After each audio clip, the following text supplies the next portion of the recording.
Hello, I've worked with so many people over the last 40 years, helping them find balance in their lives, help them to find a sense of peace in the crazy, busy modern world that we all live in. And most of the time, I find that I'm dealing with people who are holding on to anxiety and tension throughout their life. So every day there is this low hum of tension in their body. They are constantly either thinking about the future and what's about to happen, or they're considering and reflecting on the past. And very, very little of their time is spent actually being present. And being present, finding stillness here and now, is the key. I have found there are a number of things you can do, which I'm going to tell you about right now, that will help you find this balance in your life. They are tiny, tiny changes in your life, but they are changes that will make a remarkable difference over a period of time. What I'm really talking about is finding a window in your day, and that time, the best time for that is first thing in the morning. So the moment you wake up, your morning routine, you're going to change it, and this change, this window in your life, will begin to permeate everything in your life in a really, really positive way if you just take these very, very simple steps. The first one is when you get out of bed, go and have a glass of water. Most people neck a coffee generally, I found, but actually rehydrating your body before you do anything else first thing in the morning, just one glass of water will help rehydrate your body. It'll help wake up your system, your digestive system, etc. And it will really help you prepare for your day. The second piece of advice is to go for a walk or a run. So before you touch your phone, before you get on your laptop and start looking at emails, before any of that, you go for a run. If you can't run or you don't like running, that's fine. Just go for a walk. It makes such a difference to your body and your mental well-being to activate the physical energy in your body, to up the physical energy in your body. It clears your mind, it clears the fog out of your head. It doesn't have to be long. It can literally be 1 or 2 minutes. When I first started doing it, literally I was doing it for a minute, and now I love going for a walk. It's one of the most important parts of my day. No phone, no headphones, preferably in nature or in a park if you live in a city, but out away from people if you can, and allow your body and your mind to process. You'll find if you activate your body physically, your mental state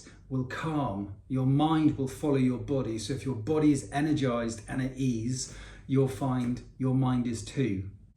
The third piece of advice is, so you've been for your walk, maybe it's for a minute just to breathe in a few breaths of air, maybe it's for half an hour, it doesn't matter. The next thing is to stretch. You don't have to be a yoga expert, just some very, very simple exercises in stretching the body, opening up the body and allowing the body to relax within that stretch. You're not looking to push yourself massively, you're just allowing the body to open up. So very, very simple yoga exercises made a huge difference to my day, how I started my day. Number 4 is sit. If you can't sit on the floor, it doesn't matter. Sit in a chair and you literally spend 1 minute with your eyes closed, just feeling your body breathing. Your mind will go mad, thinking about all the things you've got to do and all the things you've forgotten to do, etc., and how much you're looking forward to your coffee in the morning. It doesn't matter what the mind is doing. All you're doing is just sitting.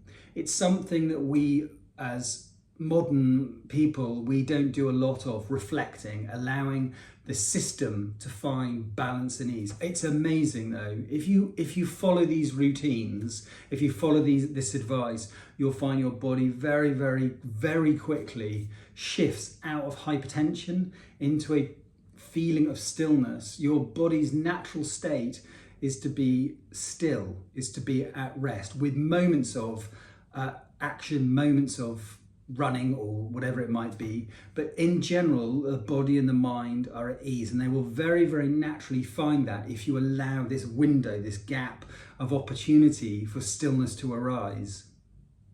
If you're enjoying this wonderful and glorious piece of video, then please could you like and subscribe to my channel. It makes a huge difference to me. Thank you. This fifth one might not work for everybody. This is what worked for me, and I really did try various incarnations of this, but I find not eating, so allowing myself, my body, to process whatever food's already in the system and not eating until 2 o'clock in the afternoon helped massively. If I'm really hungry, like I'm a little stressed or I'm moving a lot, then I might have some fruit or just some nuts, but generally I don't eat. I drink black coffee in the morning. I love coffee, especially single origin beautiful coffee I love. So I really enjoy coffee, but I don't tend to ingest any food until after 2 o'clock. I do a lot of traveling, so that's not always the case. It's not always possible, but in general, that's what I tend to do. And then I'll eat at 2, and then I might eat a light meal in the evening, and then I won't eat after 8 o'clock. I do not eat. I'm usually in bed by 10, so I allow myself a gap where there's no eating before bed too. So really looking at your eating, and I'm not talking about dieting, I'm just talking about working out how much food per day do you need. For example, often I found I think I'm hungry and actually I'm not. I'm thirsty, I'm dehydrated. So being mindful of what you eat and when you eat, and in particular how much you eat. So you'll find your body, your brain and your stomach, it takes 20 minutes for the information from your stomach to get to your head to say you're full. So most people in our culture, in any case, are overeating, and you actually don't need it. You really don't need it, and you will feel much clearer if you're not full of food, processing lots of food in the body.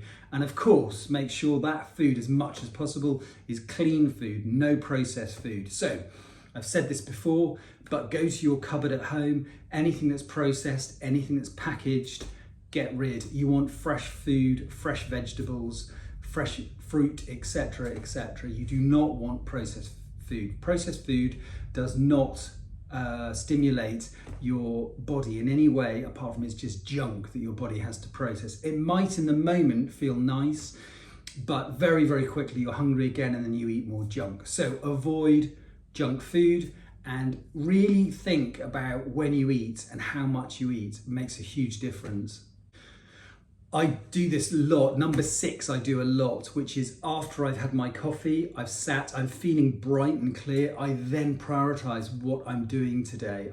Sometimes that requires a discussion with my partner, but generally it's about what I need to get done today. And I prioritize that. I do tend to write a list. Very clearly, I write a list knowing full well I will never get to the end of that list, because there's always something else, but allowing myself to look at a list and go, out of these 8 items, what is the priority here? And I'm very clear about making sure I at least get that thing done today. Really helps. If you've written it down, it makes a huge difference. It's no longer in your head. You've got it written down. You can literally very simply tick it off as you get it done.